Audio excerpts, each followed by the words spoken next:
I was 22 when it happened, broke and restless and convinced the world was waiting for me just over the next hill. That summer I'd quit my job at a small hardware store in Eugene, Oregon, telling my boss I needed to find myself, even though I had no real plan for how or where to do that. I packed my worn Army surplus backpack with a change of clothes, a water bottle, and the thin, faded sleeping bag I'd been using since high school camping trips. My plan, if you could call it that, was to hitchhike down the coast toward California. Maybe stop in San Francisco for a while. Maybe keep going. I had about $60 in my wallet, and I figured I could pick up odd jobs along the way. By late afternoon of my first day on the road, I'd only managed to make it about 100 miles south. It was early September, warm but with that faint edge in the air that warns you summer is slipping away. I was standing on the shoulder of a narrow two-lane highway that wound through miles of forest. The trees were dense, towering pines mixed with gnarled oaks, their branches tangling overhead in a canopy that filtered the sunlight into dim, greenish shafts. Every now and then a car or pickup would come along, sometimes slowing a little when the driver saw me but never stopping. I'd wave anyway, trying to look harmless, trying to hide the fact that my legs ached from walking. It must have been around 6 when I saw the first sign of night coming on. The shadows were lengthening, the sky turning gold behind the treetops. I was starting to think I should find a place to set up my sleeping bag when I heard the low rumble of an engine. A beat-up Ford sedan came into view, its paint a dull, almost primer gray. It slowed as it approached, and I stepped forward, hopeful. The driver was a man, maybe in his 40s, with shaggy brown hair and a thin, angular face. He leaned across the passenger seat and pushed open the door. "Where you headed?" he asked, voice low and even. "South," I said. "As far as you're going, I guess." He nodded once. "I can take you a ways." I hesitated for just a second, something about his expression unreadable, but the thought of another night alone in the woods outweighed my caution. I got in, shut the door, and thanked him.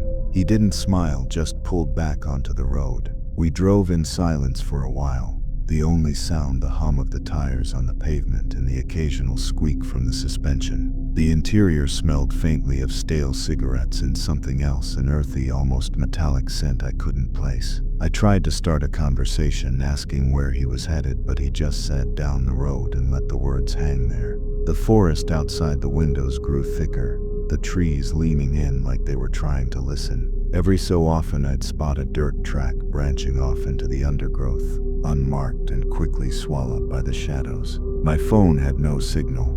I checked it once more out of habit than hope and saw the little "no service" at the top of the screen. After maybe half an hour, I noticed we hadn't passed any other cars in a while. No houses, no gas stations, no signs of town, just the road and the trees and the dimming light. I asked if we were still on Highway 101, and the man gave me a sidelong glance before saying, "We're taking a shortcut." His voice was calm, but something about the way he said it made the hairs on my arms stand up. The shortcut turned out to be a narrow, cracked asphalt road that branched off to the right, its entrance partly hidden by overgrown brush. He slowed to make the turn, and the headlights washed over a rusted road sign lying face down in the weeds. The forest here was different, denser, darker, with a dampness that pressed against the windows. Moss hung in long tendrils from the branches, and the road wound so tightly I couldn't see more than a few hundred feet ahead at any time. I told myself not to be paranoid, that this was just some back way to another highway, but unease was curling in my stomach. I asked how far we had to go, and he said not far, but his eyes stayed fixed on the road. It was fully dark now, and the only light came from the car's dim yellow beams. That's when I noticed the scratches on the inside of the passenger door, thin, parallel grooves, like something sharp had been dragged across the vinyl. They were shallow but numerous, clustered near the handle. I forced myself to look away, telling myself it could be from a dog or maybe just wear and tear. The man cleared his throat. "You travel alone often?" he asked. I lied and said no, that I had friends I was meeting up with. He didn't respond right away, then said, "It's safer that way." His tone wasn't friendly, more like he was stating a fact. The road narrowed further until the branches scraped against both sides of the car. We came around a bend and I saw an old wooden bridge ahead, its boards slick with moss, spanning a narrow black stream. The man slowed as we crossed, and the tires made a hollow thumping sound on the planks. On the other side, the trees seemed to close in even tighter. I was starting to consider telling him to just let me out when he spoke again. "You see that turn coming up? That's where we stop." I didn't like the word stop. My pulse quickened. I forced a casual tone, asking why we were stopping, and he said, "Gotta check on something." The turn was a barely visible dirt track, so overgrown it looked like it hadn't been driven in years. He eased the car onto it anyway, branches scraping the sides with a sound like fingernails on metal. We bumped along for maybe 100 yards before the trees opened into a small clearing. In the middle stood what looked like the shell of a cabin, roof sagging, windows gone, the walls leaning as if a strong wind might finish the job.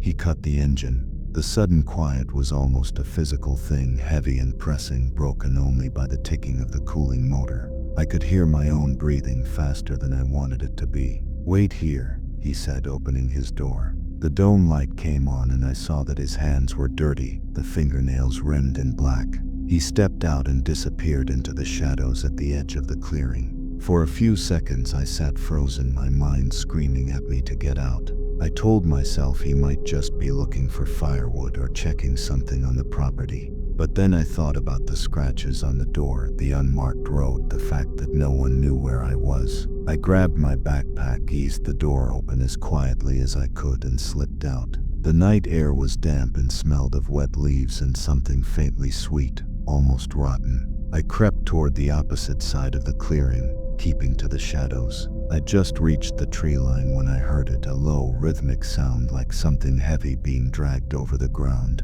I froze, my heart hammering. The sound grew louder, closer, and then I saw him again, emerging from the darkness. He was dragging a large, black plastic tarp, something long and rigid wrapped inside it. The shape was unmistakably human. I didn't think. I turned and ran into the forest, the branches whipping at my face, roots snagging my boots. I could hear him shouting behind me, though I couldn't make out the words. I didn't dare look back.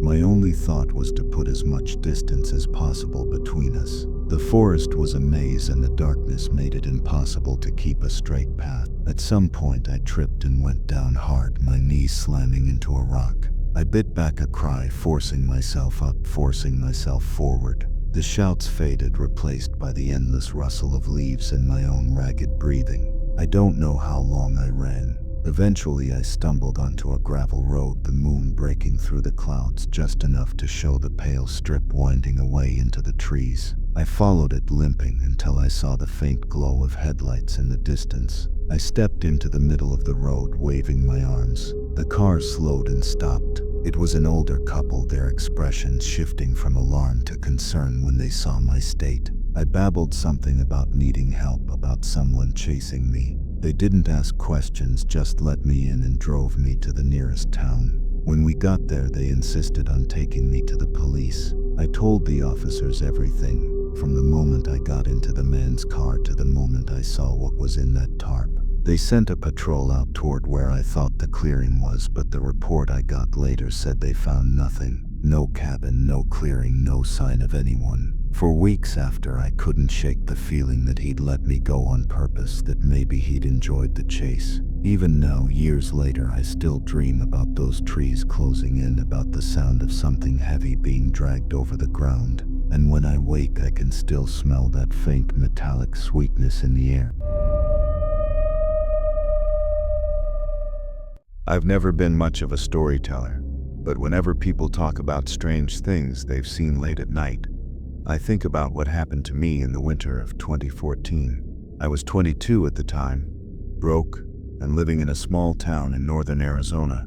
My car had broken down earlier that week, and I had to take the night bus back from a neighboring city after visiting a friend. It was one of those long, two-lane stretches of road that seemed to cut through endless desert and scrubland. The bus was an older model, worn, rattling every time it hit a bump, and the fluorescent lights inside gave everything that sickly yellow glow. There were maybe 8 other passengers scattered throughout, most of them either dozing or staring at their phones. I took a seat about halfway down on the right side, just behind the middle doors. The heater was blasting, but somehow only managed to make the air dry and stuffy. The driver, a middle-aged man with a faded baseball cap, Looked like he'd been doing this route for decades. I didn't think much about it at the time. About 20 minutes into the ride, we stopped at one of those roadside pull-offs. Not a proper station, just a cracked strip of asphalt with a single buzzing streetlight.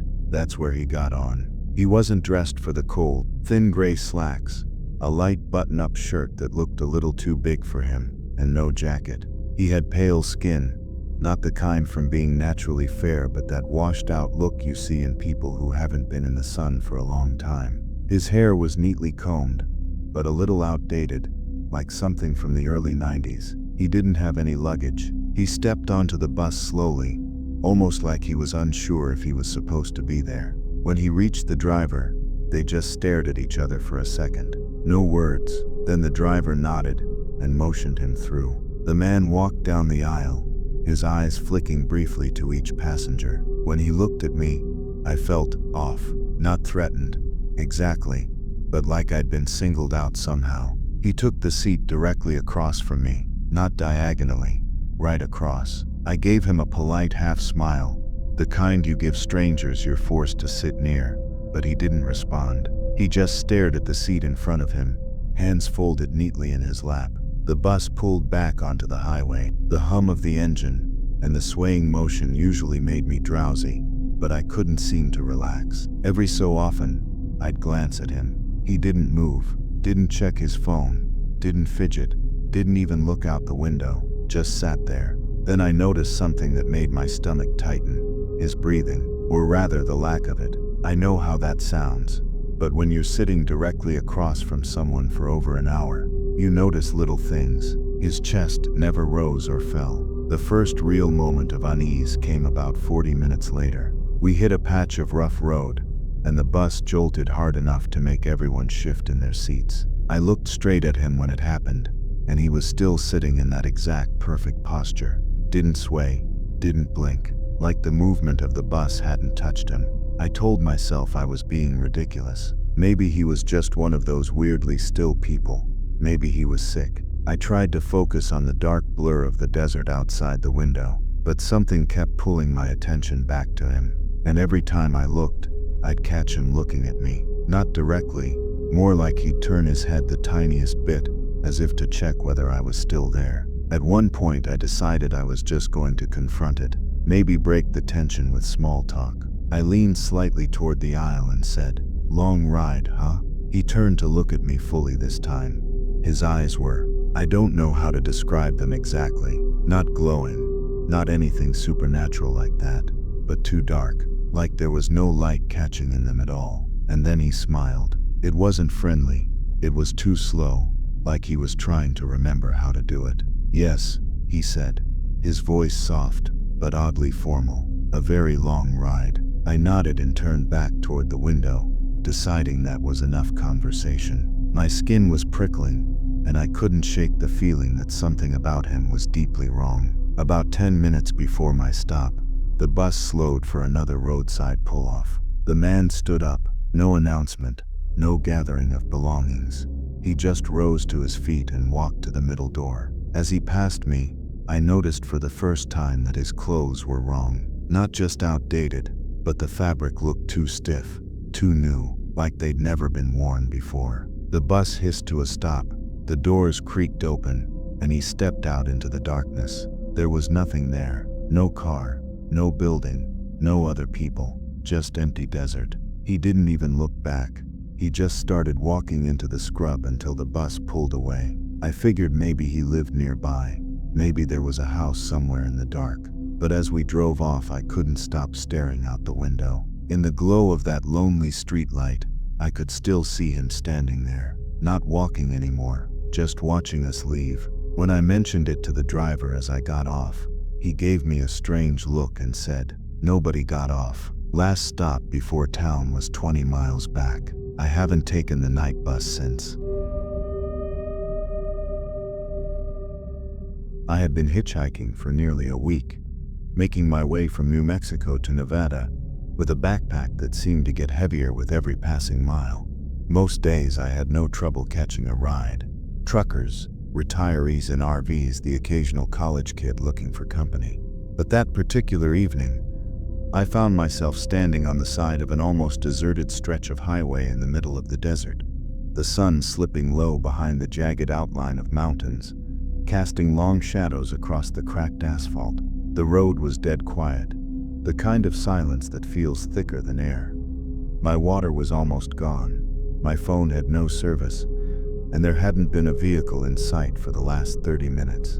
I was beginning to wonder if I'd have to sleep on the side of the road when I noticed a faint pair of headlights in the distance, shimmering in the heat waves still rising off the pavement. Relief washed over me at first, but as the vehicle drew closer, I noticed something strange. The lights didn't bounce or shift like a normal car approaching. They stayed perfectly aligned, fixed in height and spacing like two white eyes unblinking. When the vehicle finally emerged from the haze, it wasn't the beat-up sedan or dusty pickup I was expecting. It was an old boxy van, the kind with no windows in the back. The paint looked like it had once been white, but was now a patchy, uneven mix of beige and grime, as if it had been left to bake in the sun for decades.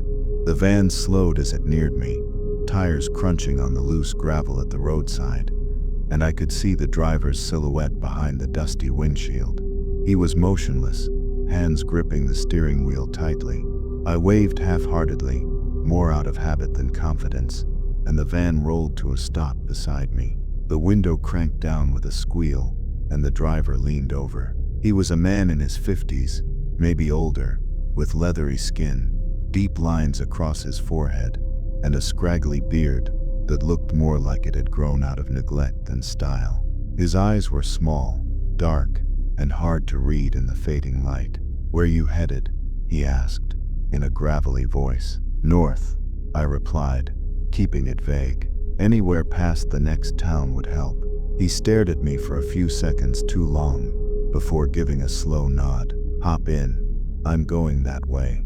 I hesitated, and in that brief moment, I felt something in my gut telling me this wasn't a good idea.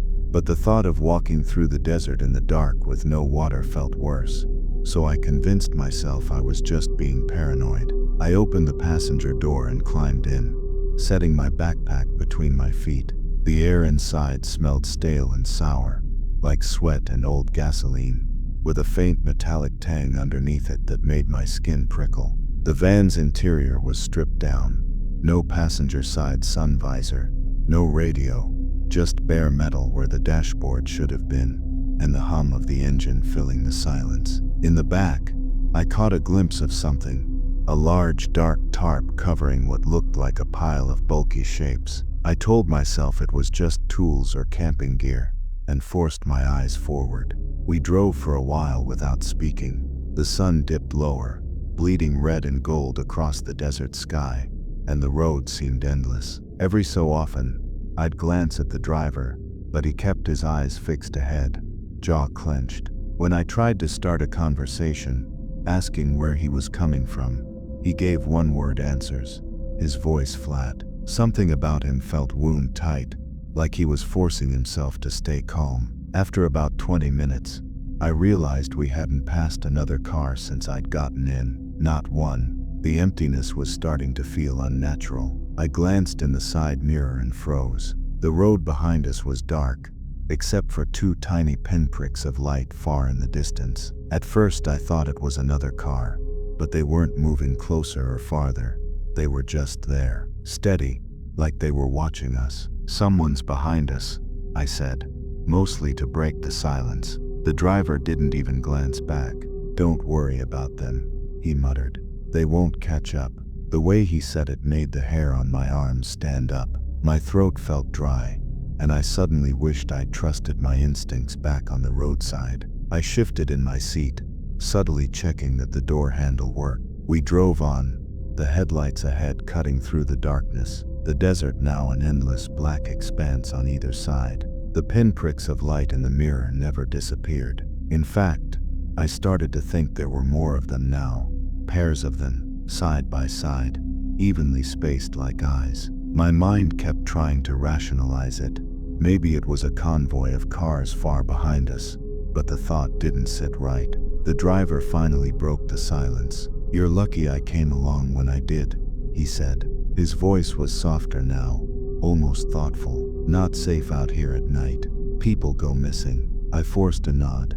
"Yeah, I've heard that. They find cars abandoned on the roadside, belongings still inside, sometimes even shoes," he continued, his eyes fixed on the road ahead. "Never the person though." I tried to laugh it off, but it came out strained. "Sounds like you've got stories." He gave a thin smile, but it didn't reach his eyes. "I've seen things out here you wouldn't believe." The lights behind us suddenly vanished, like someone had switched them off. My stomach knotted. I turned to check again, and for a brief second, I thought I saw movement out in the desert, something large and fast, keeping pace with us in the dark. I faced forward quickly, heart pounding.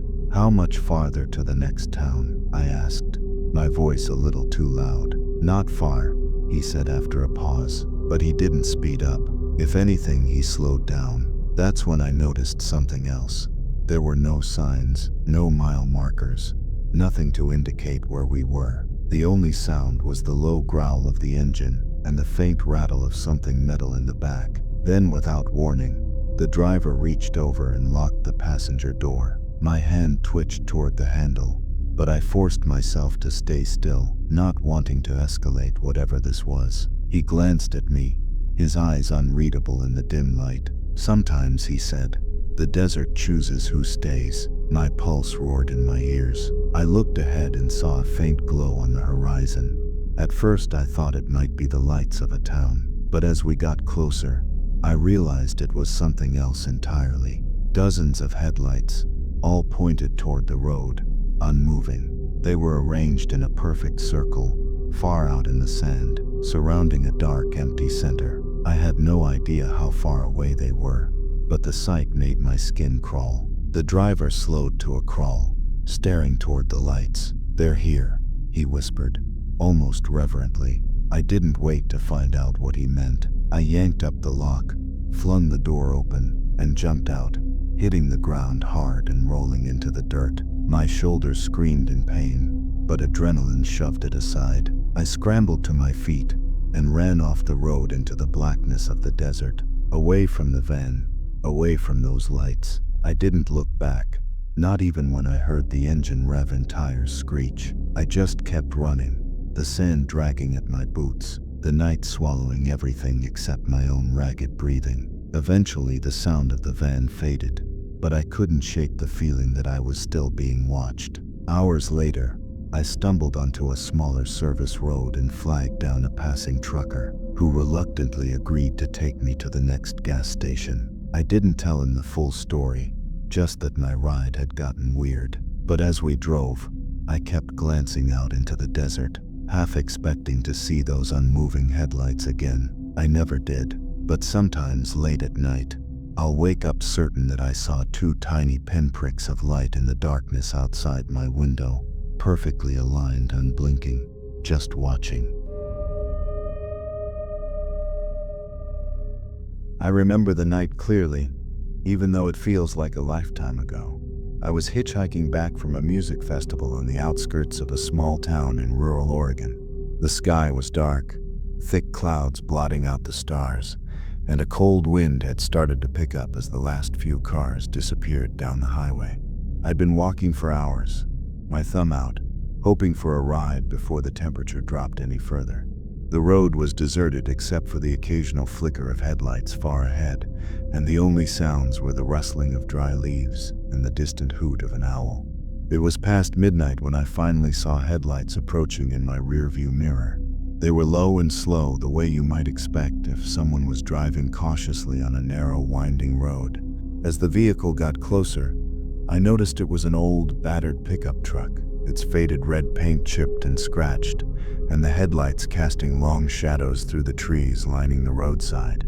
The truck slowed as it reached me, and the driver's window rolled down with a creak. I peered inside and saw a man in his late 40s or early 50s, maybe a bit older. His face was weathered, sunburnt, with a grizzled beard and eyes that seemed tired but sharp, the kind of eyes that have seen more than their fair share of hard times. He gave me a small, tired smile and said, "Need a ride?" I nodded gratefully and slid into the passenger seat. The interior smelled faintly of old leather, dust, and something else I couldn't quite place. A mix of earth and something metallic.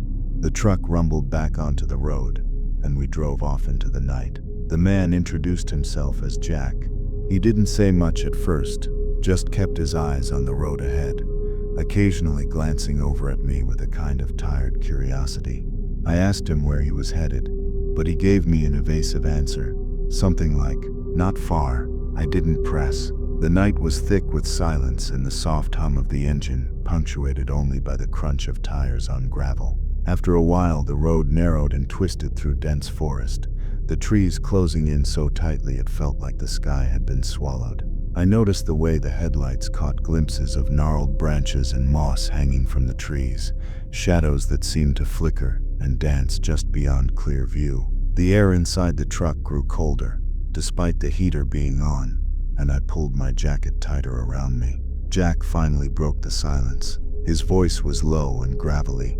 "You look like you've been walking a while." "Yeah," I said, rubbing my hands together. "Got stuck without a ride." He nodded slowly. "This road's not good for walking at night.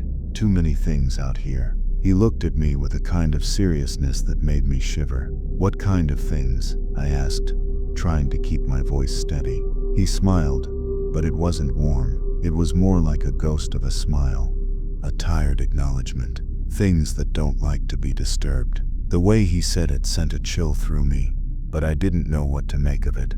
Just the way people tell old ghost stories to keep kids inside. We drove on, the road winding deeper into the forest. Then Jack suddenly slowed down and pulled the truck off to the side of the road, near a clearing, where the moonlight broke through the canopy, lighting up the undergrowth with an eerie glow. "This is as far as I go," he said, turning to look at me. His eyes were harder now, almost distant. I nodded, ready to get out.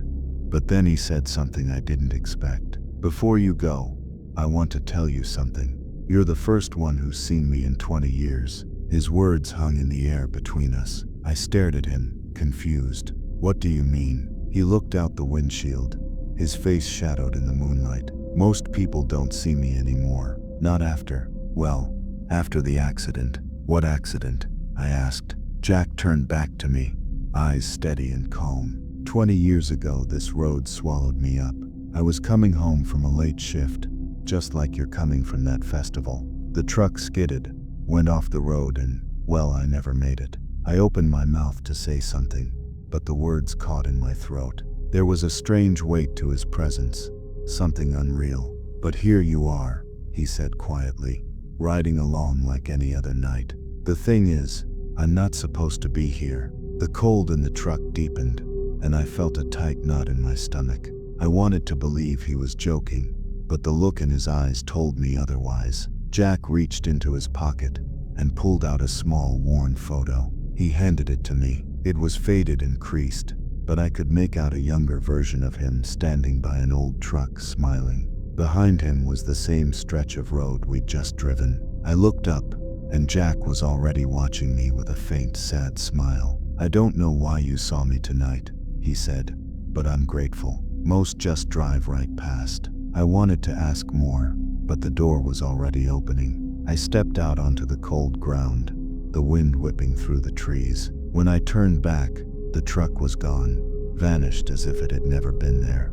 I stood there for a moment, heart pounding, then started walking toward the highway, feeling the weight of the night settle heavily around me. It was only later that I found out there had been a fatal accident on that stretch of road exactly 20 years before. The driver's body was never found. And sometimes when I'm driving alone late at night, I catch a glimpse of that old pickup truck in my rearview mirror, and I think about Jack, still riding, waiting for the next passenger who can see him. I remember that night clearly, even though it was years ago now. It was one of those long drives back home from a small music gig in a town well off the beaten path. The road I took was a twisting 2-lane ribbon running through dense woods, with barely any streetlights or signs of life besides the occasional flicker of a faded reflector post. The time was late, well past midnight, and the air carried that sharp, biting chill that creeps in just before dawn, the kind that seeps through the windows and settles into your bones no matter how much you pull your jacket tight. The highway stretched ahead, empty and quiet except for the steady hum of my old pickup's engine and the wind rustling through the cracked open windows. The radio was playing a low country song, but even its soft twang couldn't shake the heaviness in the air, the way the night seemed to press in too close from all sides. About 20 miles down that lonely stretch, I spotted her standing on the shoulder. She looked out of place, pale in the moonlight, with her hood pulled low over tangled dark hair. Her thumb was out, a classic hitchhiker pose, but there was something tired, almost defeated in the way she stood. When I pulled over and cracked the door open, she climbed in without hesitation, settling herself in the passenger seat. The first thing I noticed was the bag she carried, a battered, stained canvas satchel that looked like it had been through hell and back. It rested heavy on her lap, its surface worn and patched, the stitches frayed. But what really caught my eye was how it seemed to move, subtly, almost imperceptibly, as if something inside was writhing or shifting.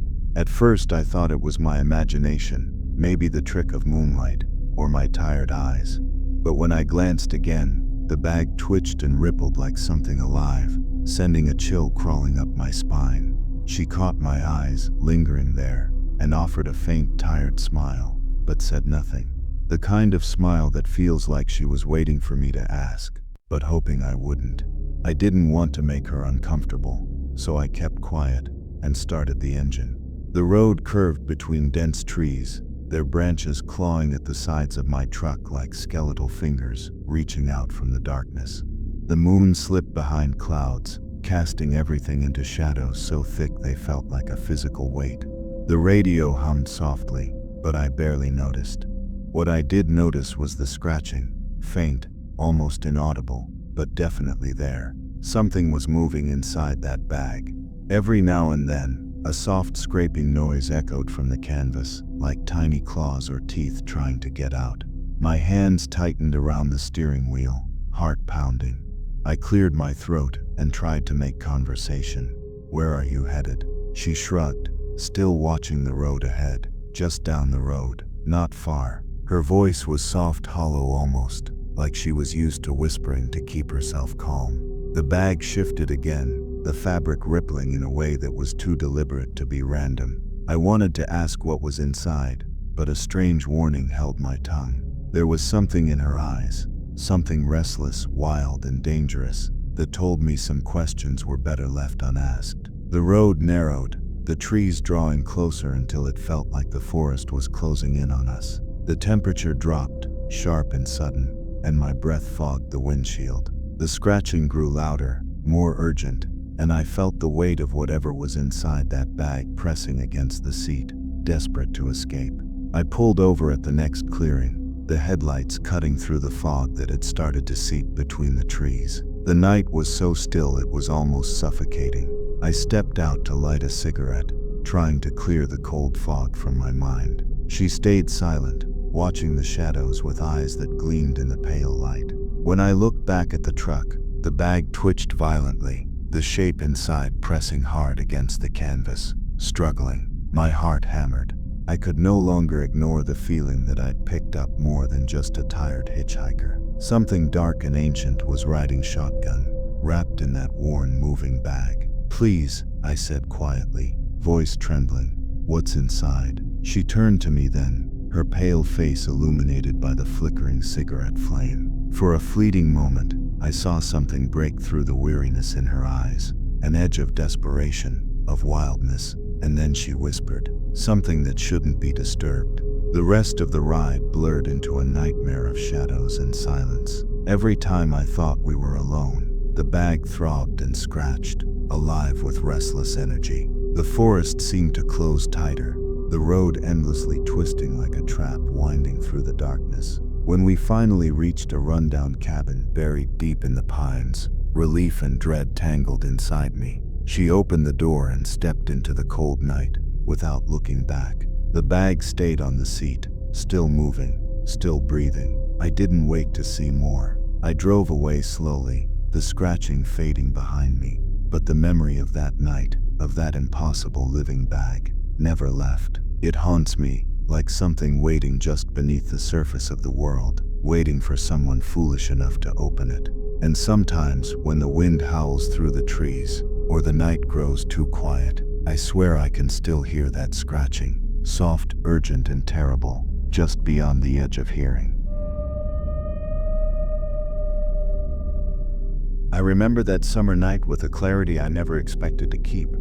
It wasn't just the way the darkness pressed close, or the endless stretch of road ahead, but something deeper, something that still unsettles me whenever I think back on it. I was driving back from a job at a diner in a small town about 100 miles from where I lived. My car was barely holding together after months of use, and the last thing I wanted was to be stranded on some forgotten stretch of highway in the middle of nowhere. It was late, past midnight, when I decided to pull over at a quiet rest stop just off the highway. I needed a break, some water, a moment to shake off the fatigue.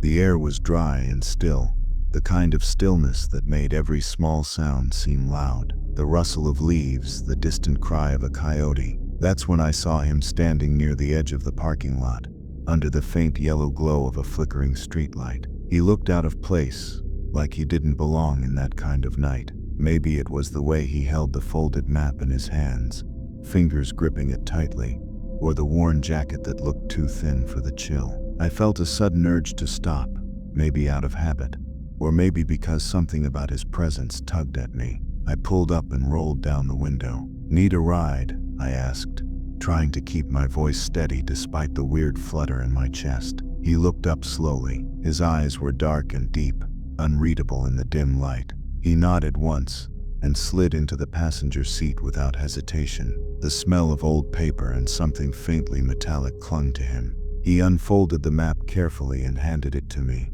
It was old, the edges frayed, the ink faded in places, but it was detailed, too detailed in a way. Roads crisscrossed the page in strange patterns, looping back on themselves and connecting places I didn't recognize. No town names, no highway markers, just lines that seemed to snake through endless wilderness. "I'm headed to the old place," he said softly, voice rough like gravel. "Can you take me?" I hesitated. "This is not exactly a highway map," I said, gesturing at the confusing maze of routes. He smiled, a small, sad twist of his lips. "It's where I have to go.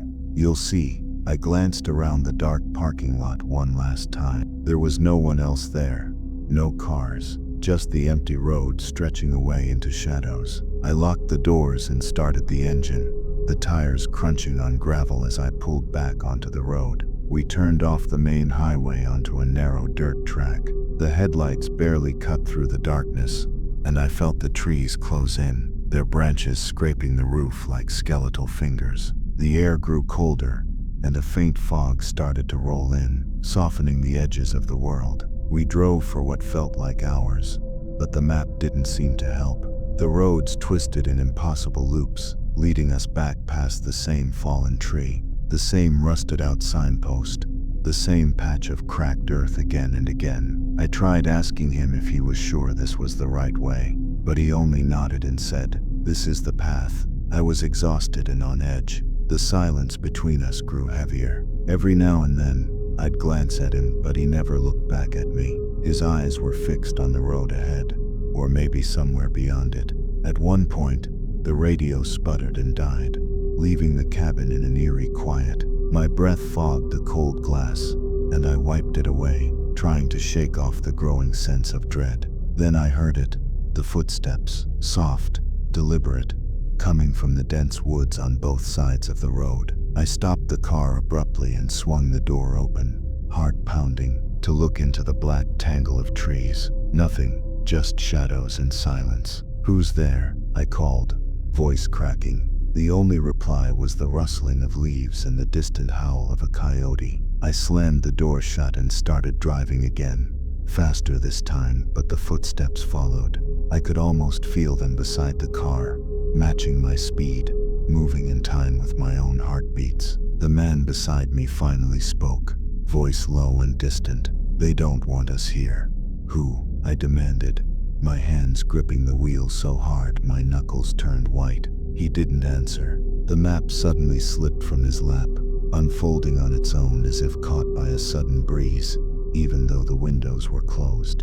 The lines on the page seemed to shift, twisting and changing before my eyes. I blinked, and the paper was blank. Panic surged. I tried the ignition. Nothing. The engine was dead. The headlights faded to black. We were swallowed by darkness. I reached for the man, but he was gone. The seat beside me was cold, empty. Then the whispering began, soft, urgent, a language I couldn't understand, but that felt ancient and angry. The voices circled us, rising and falling like the wind, pulling me towards something I couldn't see. I scrambled out into the night, stumbling through the cold grass toward a dim light far away. My breath came in ragged gasps. The voices followed, fading only when I crossed onto a paved road. Hours later, I flagged down a passing car and begged for help. When I showed the driver the map, it was nothing but a blank sheet of paper. I never found that man or the old place, but sometimes when the wind howls through the trees or the night feels too quiet, I swear I hear the whispering, calling me back to roads that don't exist. If you liked the video, don't forget to like and share.